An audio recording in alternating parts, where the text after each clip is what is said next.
This year, it was hard to pinpoint most surprising. First, let's go to the win-loss totals. So overall in the SEC, we both predicted Georgia going to the SEC championship, but had them losing to Alabama, which was incorrect. We both went 8-6 in the SEC. We missed some different games though. We both missed the over on Arkansas, 7.5. Razorbacks were disappointing this year. Both went under on the 6.5 on South Carolina. Missed that one. Both went under on the 5.5 on Missouri. But the one I'm most proud of, 11.5 on the Georgia Bulldogs.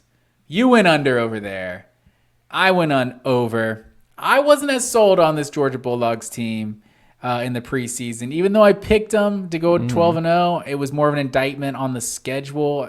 I think the schedule turned out to be a little more difficult than we thought, with teams like Mississippi State and South Carolina being pretty good, Tennessee obviously being a top 5, number 1 team in the country when they played them. So the schedule turned out to not be that weak, but Georgia turned out to be a lot better than we thought, losing everything they lost from 2021. But the other ones I missed, let's see, I went over on 6.5 on Auburn. Don't know what I was thinking. Thought Harsin might be able to rally the troops. I went over on the 8.5 on the Kentucky Wildcats. Don't know what I was thinking on that one. And then the one I'm the most disappointed with myself is going under the 6.5 on the LSU Tigers. And they win the West completely. So you went under on the in-state rival, on the Vanderbilt Commodores, 2.5. Didn't believe they were over. They were over by the end of September. And then the other one, I was also proud of. What was the final of Tennessee Vanderbilt? I think Tennessee just scored again while we're recording. We're not talking Tennessee Vanderbilt. We're talking Vanderbilt versus their 12-game schedule. Who cares? We they care won what? They won 5 games this year? Who cares? I think they ended up winning 5. They did go 5 games because if they beat Tennessee, they would have gone to a bowl game. You're right. Yeah. Do you know where they're not going, Matt Green? To a bowl game. Do you want to know how many times a Vanderbilt? Don't pretend Tennessee Vanderbilt is a rival. Oh, do you know how many times Vanderbilt beat Tennessee in any of the big sports this past year was? How many? In baseball, basketball, and football. Guess how many times? 0 times. Baseball, offers. Basketball, offers. Football, offers. Hate to see it. Hate to see it. And the one I'm most proud about of the SEC is the Alabama Crimson Tide. 11.5 on this one. I went under. I felt like this just didn't seem like a generational SEC team to me, or Alabama team, I should say. You went over. You were predicting the 12-0, so we missed that. You're my preseason national champ. And we both missed over the 9.5 on the Texas A&M Aggies, which would have to probably call it the most disappointing team, but we'll get to that. So most surprising, I took this multiple ways. So the first 2 I thought of were South Carolina and LSU, because LSU, obviously I predicted them to go under the 6.5.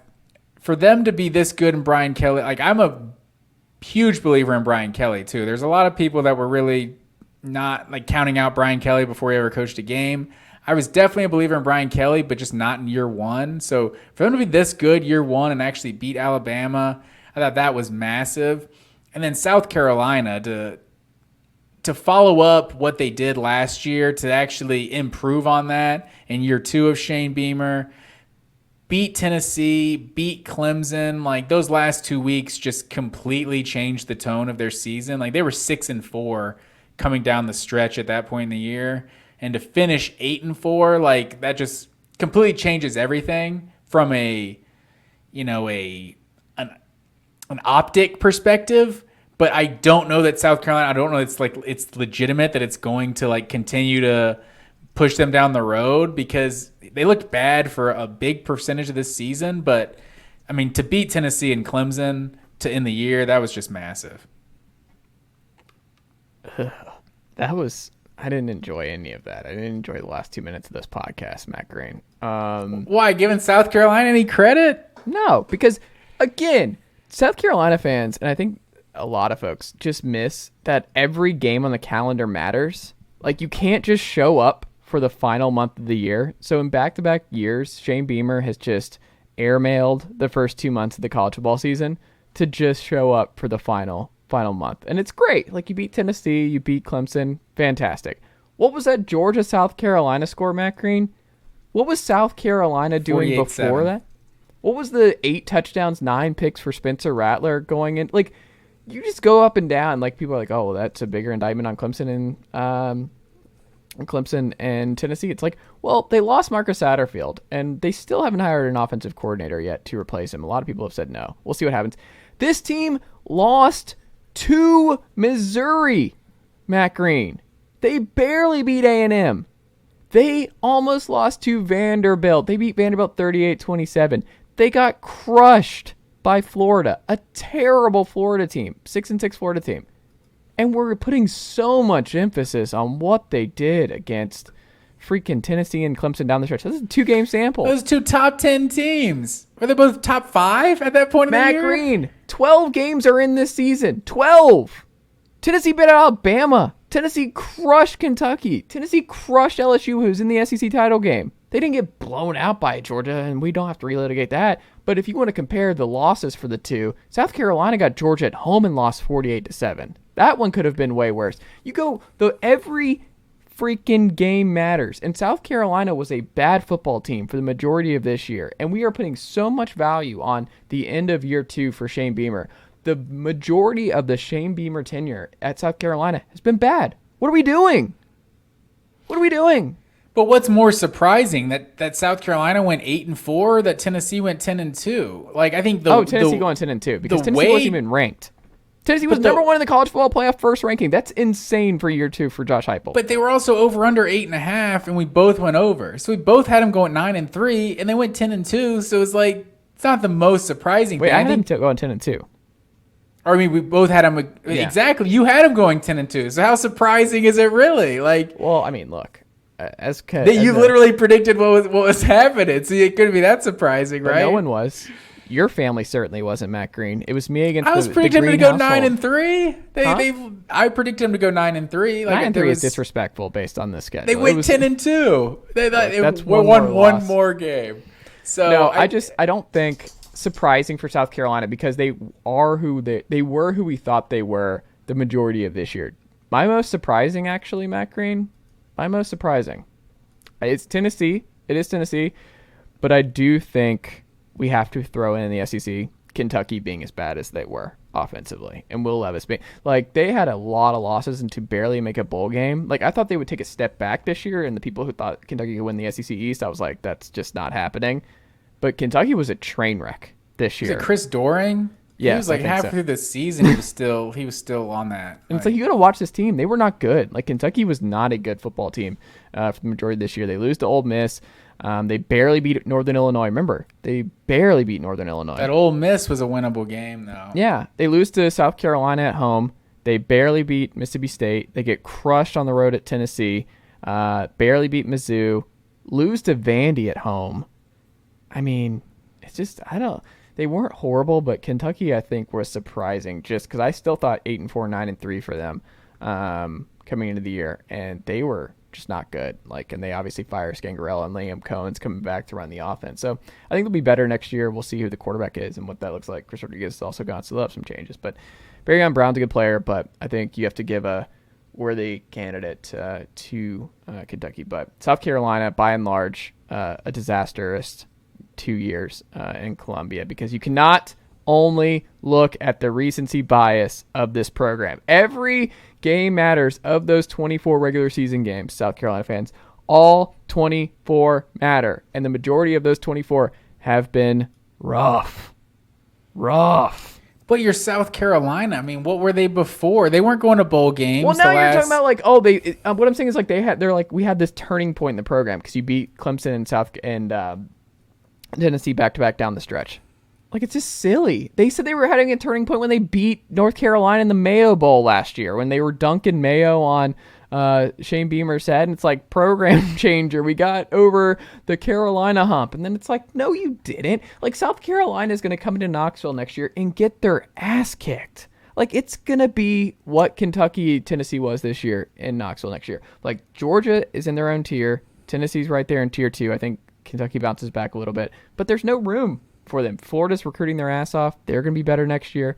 The South Carolina stuff is just a joke. Like, I'm not doing it. I'm like Don Draper and Mad Men. But is it not surprising? No. It's not surprising to see them at 8-4. I had 6-6. And they're at 8-4. Beating Clemson last 2 games. Beating 2 top 5 teams. Like, man, I think get out of here. Those last 2 games happened. Like, and that's what was the other so 10 surprising too, about their season. And the other 10 were not surprising. You're just the number 1 South Carolina hater over here, per usual. Can't do it. But the other one I think you got to point to, the Georgia Bulldogs. No, we're not doing this. I'm not. What are we talking about? I mean, they lost 15 guys to the draft. Oh my God. Like, set a record. What is it? 8 starters, 5 first-round picks off this defense? The underdog story, the Georgia Bulldogs. You've got to be kidding me. Did you think the Georgia Bulldogs were going to have the number 1 defense in the country this year? I mean, I said like top 3 to 5. Like who was really saying after losing 5 first-round picks? I said top 5 at worst. Team? I said they drop off a couple spots, but like let's not be crazy here. Like it's not like they're gonna fall off a cliff. Like that they're replacing.